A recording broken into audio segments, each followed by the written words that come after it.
Crianças, tudo bem? Professor Marcos aqui.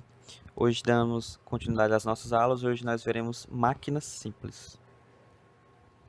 Lembrando que a Secretaria de Educação tem o canal chamado Ciências Naturais, que é lá onde nós postamos todas as nossas aulas.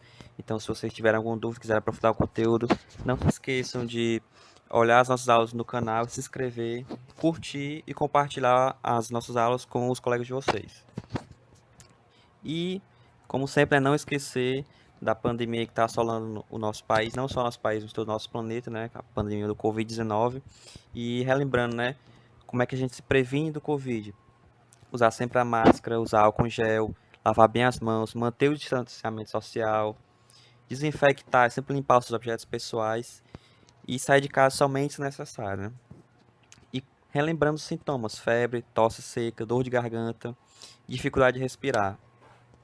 E, claro, né, o melhor cuidado é sempre a prevenção. Então vamos lá, máquinas simples. O que são as máquinas? As máquinas são invenções que auxiliam na realização de tarefas. Elas tornam o trabalho mais fácil de executar porque são projetadas para transmitir forças. Ou seja, as máquinas são objetos que você projeta para auxiliar alguma tarefa que você precisa fazer. Aí nós temos o exemplo de um carro, de um automóvel, que é um tipo de máquina, de um robô, de um ventilador, que é um tipo de máquina.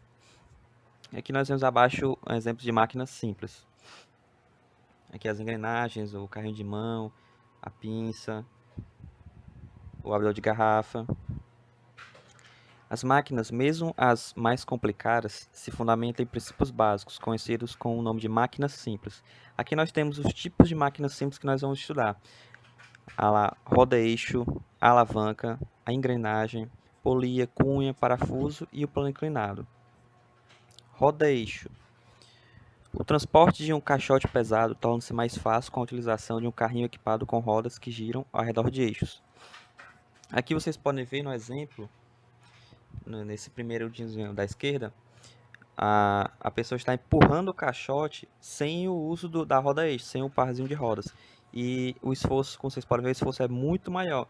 E quando ela coloca um carrinho com o par de eixos, o esforço vai ser bem menor. Então essa roda-eixo é um tipo também de máquina simples, porque ela facilita na movimentação dos objetos que a gente quer deslocar. E aqui nós temos, né, os exemplos: carros, motocicletas, trens, que usam essa máquina simples roda-eixo. Alavanca. A alavanca ela é constituída de uma haste e um apoio, que também pode ser chamado de fulcro. E a gente usa a alavanca para aumentar a nossa força quando a gente quer deslocar ou suspender algum objeto, né? A gente coloca uma haste, bota um apoiozinho e suspende o objeto, porque ela vai mudar a nossa força, como vocês podem ver aqui no desenhozinho. A pessoa está empurrando para baixo e a pedra vai ser suspensa, né? Então ela muda a força e amplia também. Aqui nós temos alguns tipos de alavanca do cotidiano, né? O pé de cabra, o prego, as gangorras, as balanças de 2 pratos.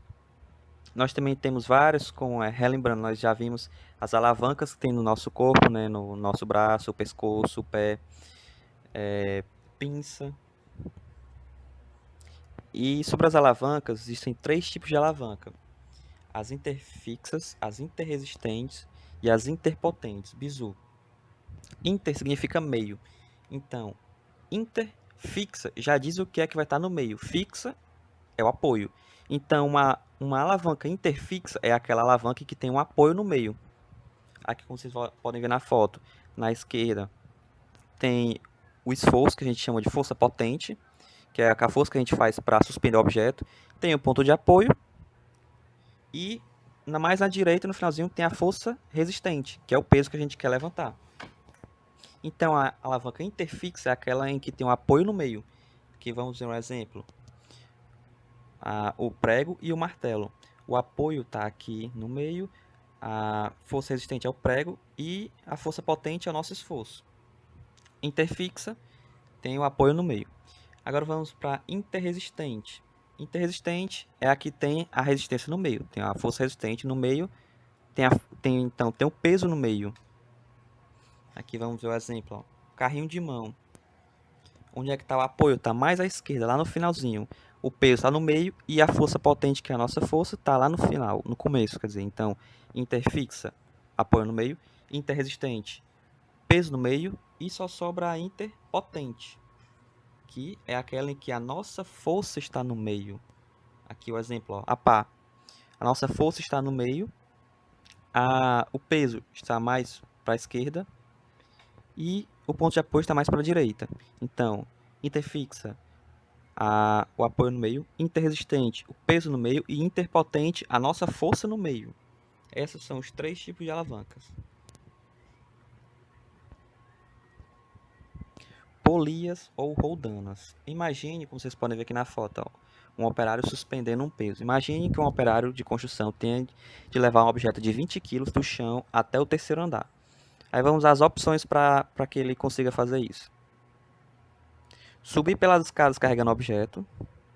Suspender o objeto usando uma corda. Ou empregar uma corda que passe por uma polia fixa ou rodana fixa.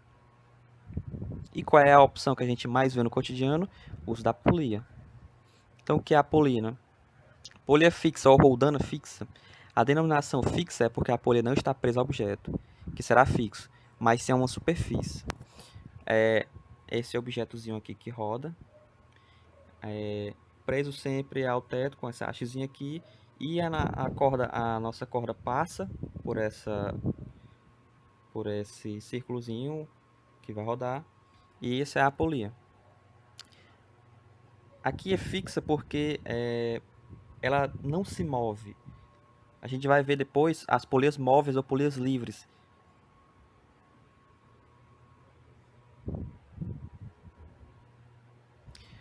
Optando pelo uso de polias móveis, aqui são as polias móveis, que se movimenta à medida que a corda é puxada, o esforço fica menor. Tanto nas polias fixas quanto nas móveis, o seu esforço para suspender um objeto ele é menor. Só que nas polias móveis, que são essas aqui, estão mais à esquerda, elas têm uma característica diferente. Quanto mais polias móveis você colocar, menor vai ser o seu esforço. E quão menor vai ser? Cada polia móvel divide pela metade o esforço que você tem tem que fazer para levantar um peso.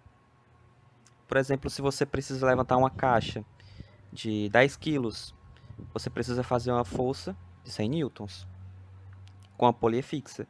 Com a polia móvel, você precisaria fazer uma força só de 50 newtons. Então, a força é a metade. E cada polia que você colocar, você vai dividindo a metade do peso. Se eu colocasse 2 polias, precisaria fazer apenas um esforço de 25 newtons. 3 polias e por aí vai. Então é isso, gente. Até a próxima aula. Não se esqueçam de curtir os vídeos no nosso canal nas Ciências Naturais, compartilhar com todos os seus colegas. Um abraço. Qualquer dúvida, procura seus professores ou a gente. E até a próxima aula.